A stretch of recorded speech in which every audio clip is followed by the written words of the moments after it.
Welcome to the Whole Steward, the holistic approach to wealth from a Christian worldview. I'm your host, Andrew Stanton, and I'm glad you've joined. We live in an abundant world made by God and participate in the economy every day. No matter how rich or poor you are, if you live on this earth, you are a steward of what God has given you. But what is the economy really? We'll see its significance as we look at the roots of the economy today on the Whole Steward.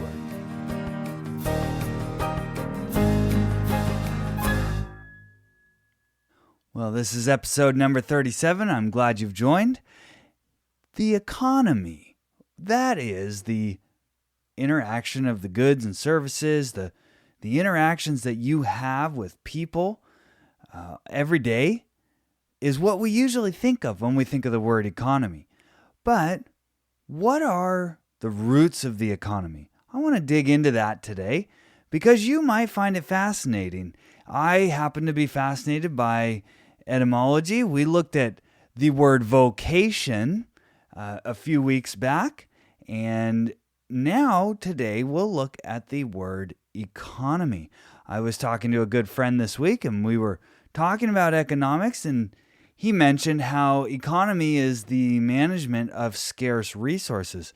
Well, I thought, let's look into the history of that word and how we got there.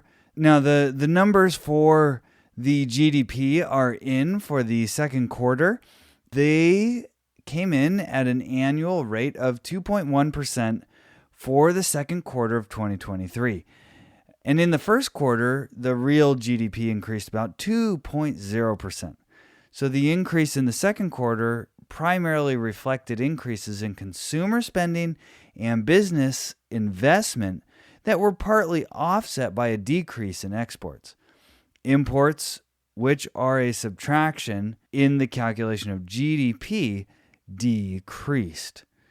So that comes right off the BEA, the Bureau of Economic Analysis.gov, and those are the official numbers. So the economy grew a little bit. Gross domestic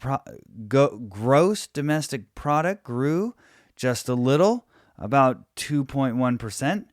And remember, that is not necessarily inflation, although the two can somewhat be correlated.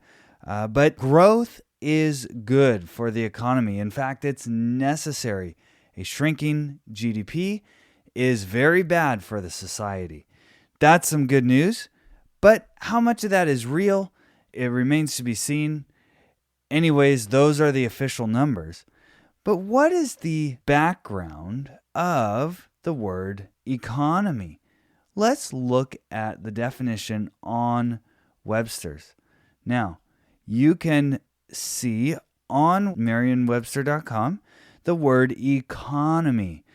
There are several definitions. I'll read them to you briefly. Number one is the structure or conditions of economic life in a country, area, or period. That is like the economic system or the economy when we talk about it.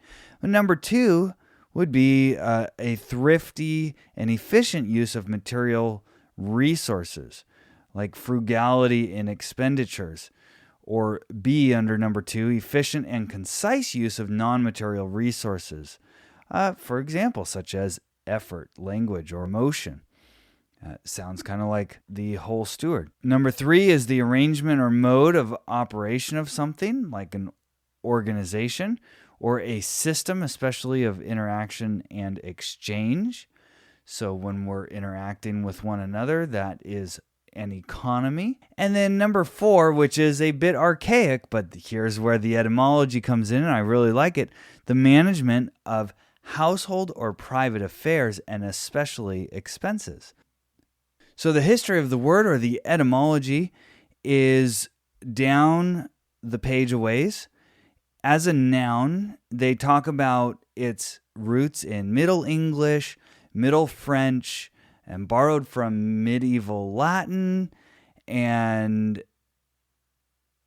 all the way back to the Greek word, which was borrowed from Greek, oikonomia, or the management of a household, direction or arrangement, from oikonomos, manager of the household, or a steward.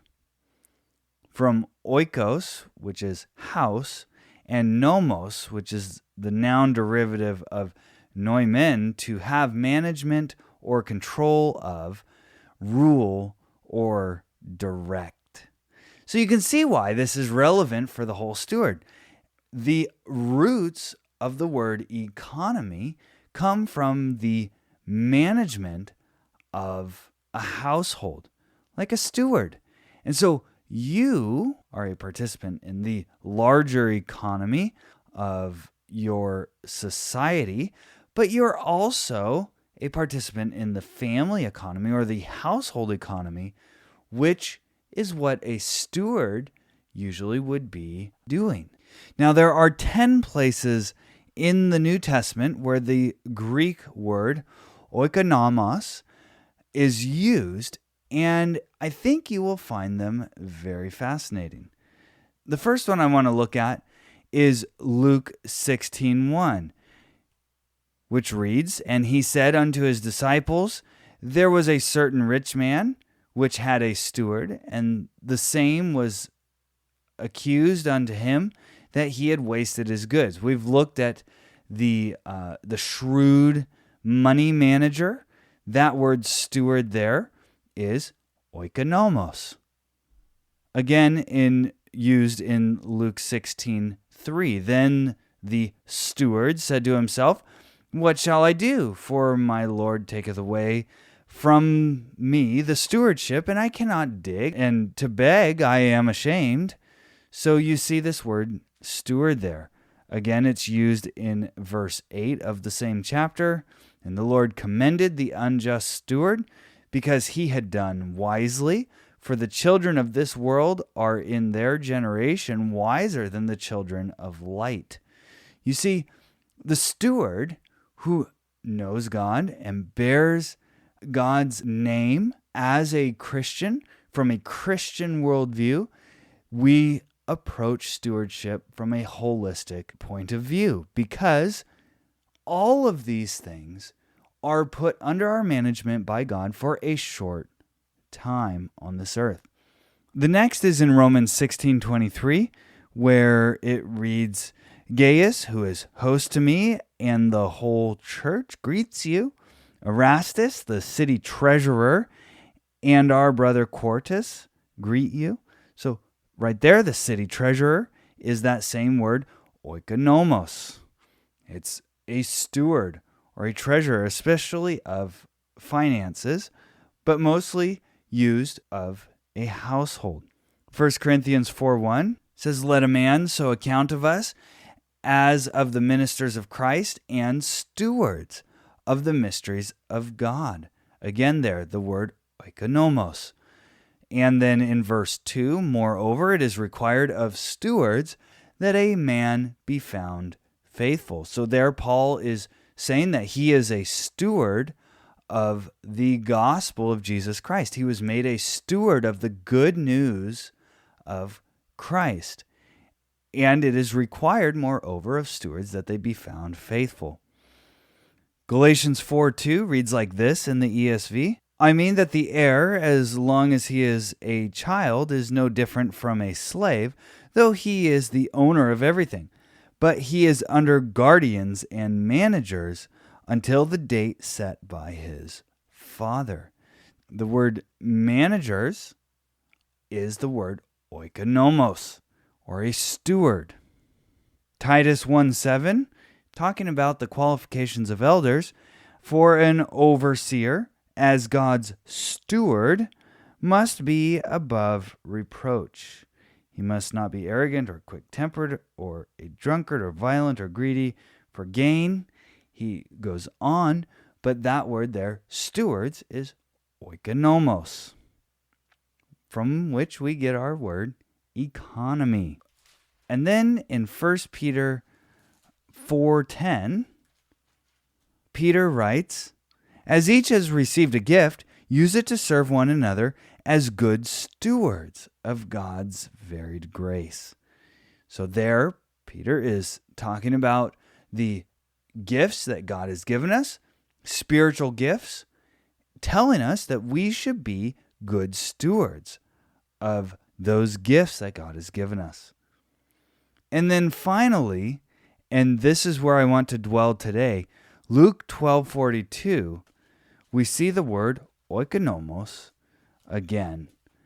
It's a very powerful passage. It follows Jesus' teaching on the fool who stored up for himself treasure on earth and said that he would build bigger barns because his crop was so abundant. And the Lord said to him, God said to him, "You fool, this night your soul is required of you." And then these things, whose will they be? That is like the one who lays up treasure for himself and is not rich toward God. Then Jesus teaches on not being anxious about your life, about your body, food that you eat, or the clothes on your back, and that God provides all these things for us abundantly, and instead to seek first his kingdom, and these things will be added to you. And then he goes into that all-important teaching of the stewardship that we have. When you hear the word manager now in this passage, that is the word steward or oikonomos. So let's look at this passage together. Luke chapter 12, starting in verse 35. Jesus says, "Stay dressed for action and keep your lamps burning, and be like men who are waiting for their master to come home from the wedding feast, so that they may open the door to him at once when he comes and knocks. Blessed are those servants whom the master finds awake when he comes. Truly I say to you, he will dress himself for service and have them recline at table, and he will come and serve them. If he comes in the second watch or in the third and finds them awake, blessed are those servants. But know this, that if the master of the house had known at what hour the thief was coming, he would not have left his house to be broken into. You also must be ready, for the Son of Man is coming at an hour you do not expect." Peter said, "Lord, are you telling this parable for us or for all?" And the Lord said, "Who then is the faithful and wise manager?" That's oikonomos, "whom his master will set over his household to give them their portion of food at the present time? Blessed is that servant whom his master will find so doing when he comes. Truly I say to you, he will set him over all his possessions. But if that servant says to himself, 'My master is delayed in coming,' and begins to beat the male and female servants, and to eat and drink and get drunk, the master of that servant will come on a day when he does not expect him, and at an hour he does not know, and will cut him in pieces and put him with the unfaithful. And that servant who knew his master's will, but did not get ready or act according to his will receive a severe beating. But the one who did not know and did what deserved a beating will receive a light beating. Everyone to whom much was given, of him much will be required. And from him to whom they entrusted much, they will demand more." So you and I, as stewards of the things that God has given us, as managers of the spiritual capital, the physical, the intellectual, the experiential, the relational, the cultural, the material, the financial, and the time, we need to be found faithful to serve God and do his will. Jesus is teaching, blessed is the one who is doing his will, acting according to his will, and not straying after the things of this world. However, enjoying God's good gifts and managing them well are absolutely for his glory. So this word, oikonomos, we've seen 10 different places where it's used in the scriptures. The etymology is very fascinating. So the economy, your household economy, how you manage your household, how you manage the things that you are in charge of and taking control of and doing it for his glory. Hey there, it's Andrew. I pour a lot into the Whole Steward, and I'm so humbled you're listening. Did you know I regularly post new articles to our website? I also send the Holistic Approach to Wealth newsletter once a week, to which you can subscribe at thewholesteward.com/newsletter. If you're enjoying what you're hearing on the show, would you share it with a friend or leave us a review? I'd really appreciate it. Oh, and thanks for listening.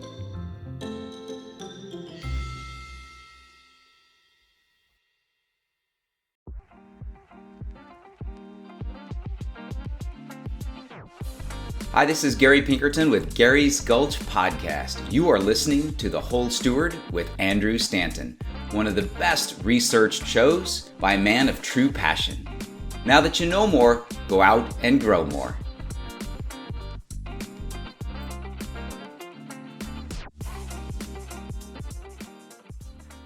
There is one more thing I want to mention. This week marks the 22nd anniversary from the 9/11 attacks, and I remember it like it was yesterday. I was 13 years old, and I was at my grandparents' house. My sister came running into the room, woke me up, and said, "Andrew, America's under attack." Now, a lot of people died in those attacks. A lot of people who were going about their daily lives with no expectation other than the day would be the same as yesterday. You never know when your time is. And if you are not ready to meet your Maker, to meet your Creator and the perfect, righteous, and holy Judge, then you need to trust Jesus today. To trust Him for the forgiveness of your sins, to trust Him to save you from the penalty that comes from doing wrong. And we remember those attacks. It's crazy to me to think about that the people who are potentially graduating college this year weren't even born when that day, September 11th, happened. Let's not forget. Let's remember to teach the next generation about history, and I'm sure there's plenty of historical events that I'm not super aware of that happened before my lifetime.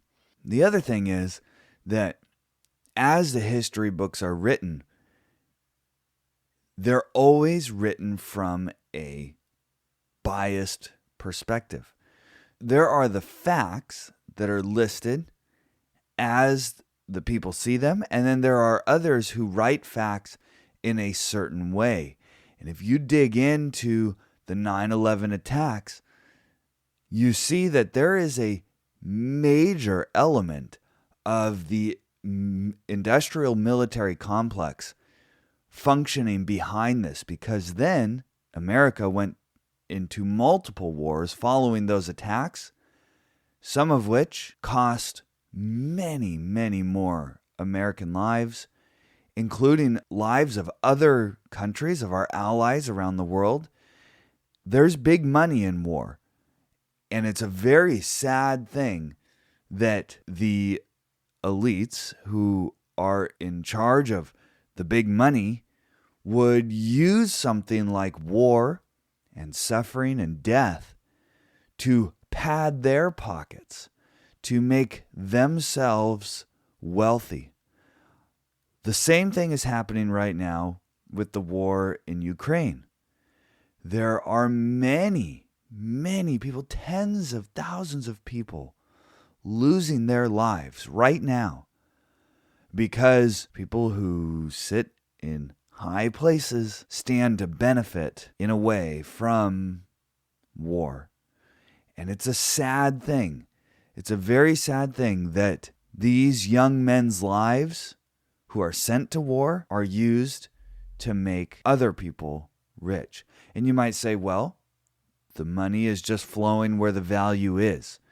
Yes, but some people value things that aren't good, like the drug dealer who's smuggling drugs. Yes, people value those, and they are paying big money for it. But that doesn't mean it's a good product. And there are lives at stake. Now, I understand war is a part of life because of the fall, because of sin, because of conflict over resources and over societal feuds, but it ought not to be.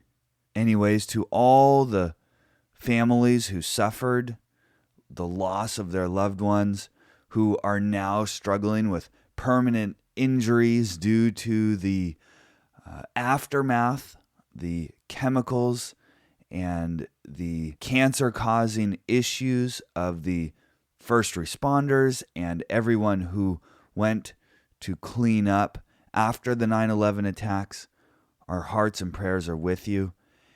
And for those who lost their loved ones to the military, this is a salute to you. And to those who would play with men and women's lives to pad their pockets, we beg you to stop it.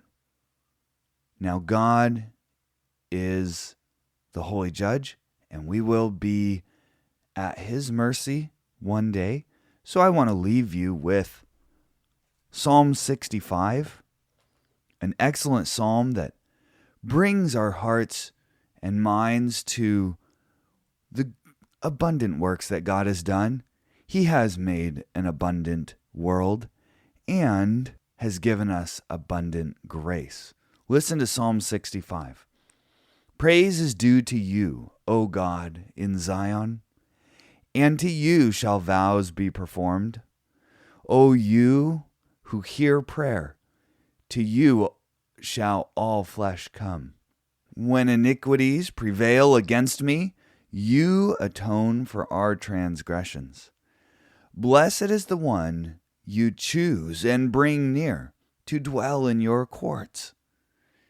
We shall be satisfied with the goodness of your house, the holiness of your temple. By awesome deeds you answer us with righteousness.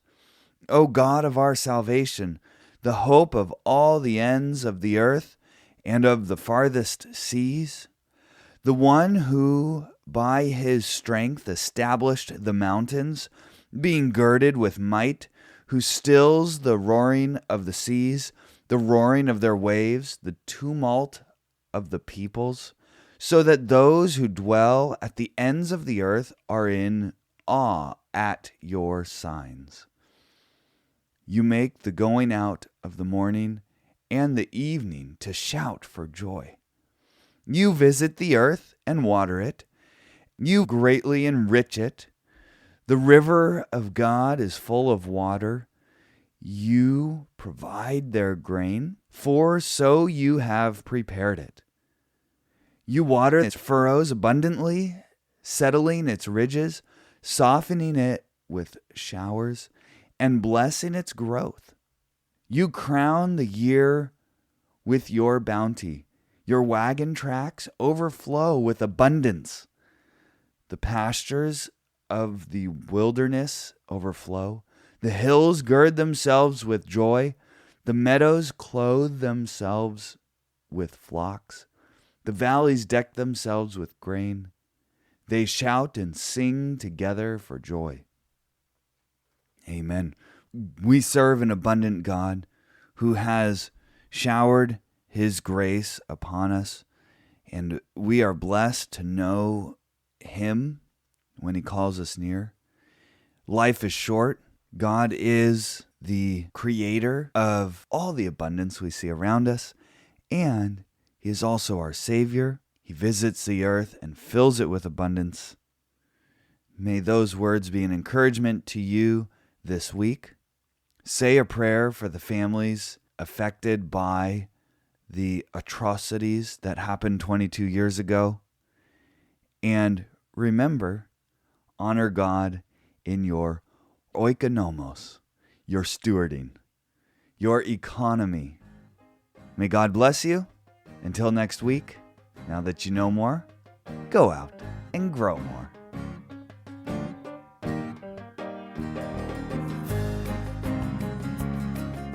All content on The Whole Steward is for informational purposes only and must not be considered personal, professional, tax, or legal advice. Please consult an appropriate professional for individualized advice. Though we do our best to bring you reliable information, we make no guarantee on its accuracy, so you must rely on your own due diligence to draw your own conclusions. The views expressed by guests on the show are their own and may not represent that of the host. Please visit our website for complete terms and conditions.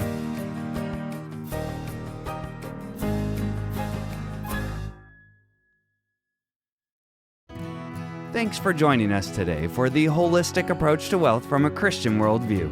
This show is brought to you by thewholesteward.com.